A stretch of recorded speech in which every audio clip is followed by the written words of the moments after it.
What's the bigger impact for Tennessee? Getting blown out, which is a negative, or Tennessee fans filling up the horseshoe, which is a positive and quite possibly could help the Vols in recruiting? What's the bigger storyline between the two? So I said last week that I felt Tennessee had already won the college football playoff game by planning to fill up the horseshoe, and that would be the narrative in recruiting, provided they don't get blown out. But then they got blown out, so then it becomes a question. It's still, I'll say this much, even if I say this year's a disappointment.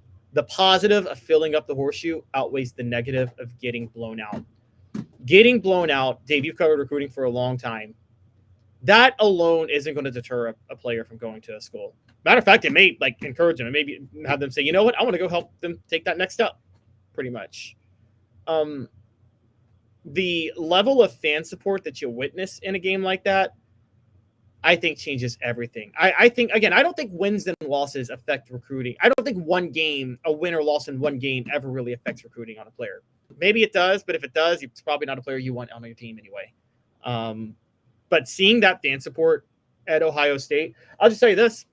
I mean, David Sanders did sign with Tennessee, so it didn't matter. But if he was on the fence, I have a hunch that that would have impacted his decision more than the result of the game on Saturday.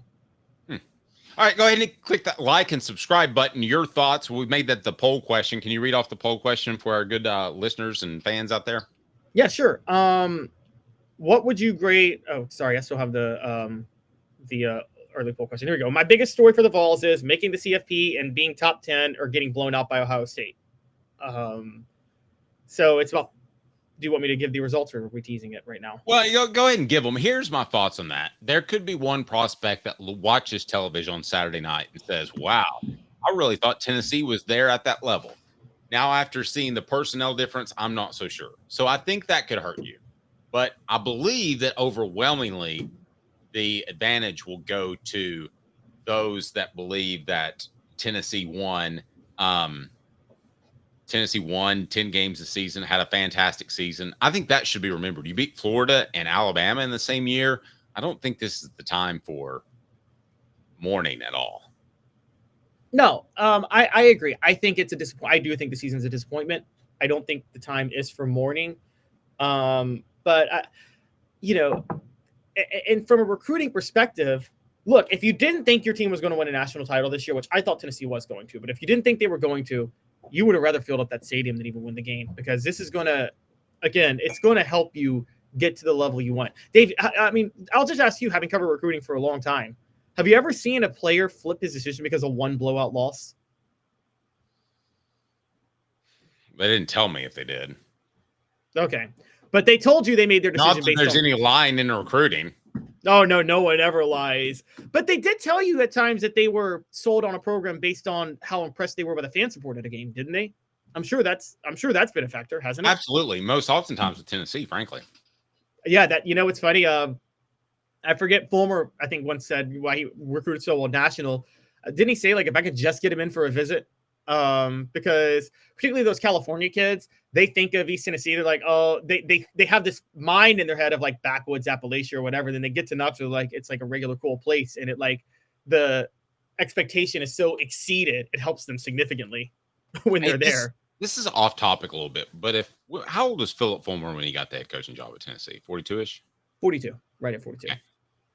If he's 42 years old right now and he's coaching this team with the same group that he had, is he having success? Because you mentioned the recruiting aspect. Yes, getting them to Knoxville is a big thing, but the other thing that's a huge factor is getting them in the stadium atmosphere with your fans that are completely jazzed. And that wasn't the case for about the last 5 years of his career. Let me get your take on that. Work Truck's all about trucks. Trucks are actually available. Trucks that help you maximize your profits by having the right work vehicle. Now, time is money. The perfect Work Truck's a vehicle doesn't break down, has all the space to carry what you need. That's what Work Trucks is intent on offering, while other dealerships just can't do it. Contracting about time, Work Trucks saves you time with less back and forth trips and trucks that pass the highest standards to be put to work. The process is quick and easy when choosing a vehicle for Work Trucks. Cargo vans, utility body trucks with an iPod work bodies installed. They've got it all. Work Trucks with an X, LLC.com. They got cranes and dump trucks, for goodness sake. Work Trucks with an X, LLC.com. Downtown Birmingham, Clinton Highway in Knoxville. Work Trucks with an X, LLC.com. Proud supporter of the Tennessee Vols. So I did get word that Jacob Warren is going to join us here in just a second. So we're going to talk to him specifically about the offensive tackle position. But Caleb, let me get back to what we were discussing. And that was, what would Philip Fulmer do with this landscape if he were 42 years old and hired to be the head coach of the Vols tomorrow? Okay, that's so hard for me to say, because Philip Fulmer be as ahead of the curve in recruiting as he was, like in this generation, as he was in the 90s? Because Philip Fulmer had some things in the 90s that made him ahead of the curve that everybody does now. I mean, one big example, because he was I'll just say it. I think this had a big impact on Philip Fulmer. He played at Tennessee when Tennessee really led the charge for integrating college football. That made Philip Fulmer not scared to go to certain areas to recruit that I think a lot of older Southern coaches were scared to go to recruit, if you know what I'm talking about. I think many coaches, Deion Grant, Philip Fulmer had no hesitation to going into a really rough part of Atlanta, right, to go get Deion Grant. And that was Uncle Dave's story one time. Do you remember the name Demetrianville? Yes, I do. Okay. So he showed up on campus like a month before he was supposed to be enrolled, and he was at spring practice. So when we had to ask, said, that's Demetrianville, isn't it? And he's not supposed to be here yet because of NCAA rules. And Philip said, what, am I just supposed to leave him in Compton? And I still remember that being like, you think of Philip Fulmer as being this, I don't know, a businessman type of thing, but you look at the job that he had to do and walk into some of these scary environments. It's actually pretty impressive when you think about it. Yeah, particularly from that. I mean, all coaches do it now, but during that time, many coaches were older and had, unfortunately, certain outdated viewpoints, and they would not go to areas to recruit kids. I can tell you in Memphis, where I'm from, there is a rough area known as Orange Mountain. That's where Melrose is. Fulmer literally would just walk in. I mean, he knew everybody by their first name at Melrose and in Orange Mountain. I mean, Tennessee had a Melrose to Tennessee pipeline, which was Cedric Wilson, Andre Lott, Mondre Dickerson.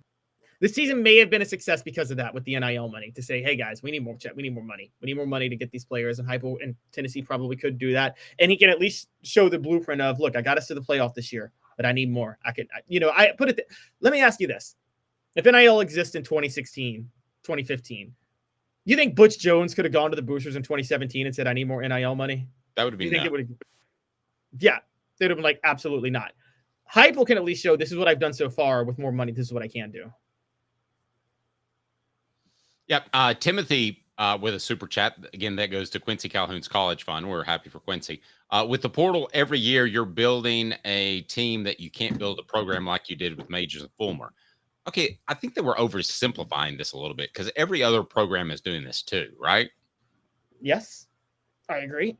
So the idea is to do it better and to have talent evaluators there.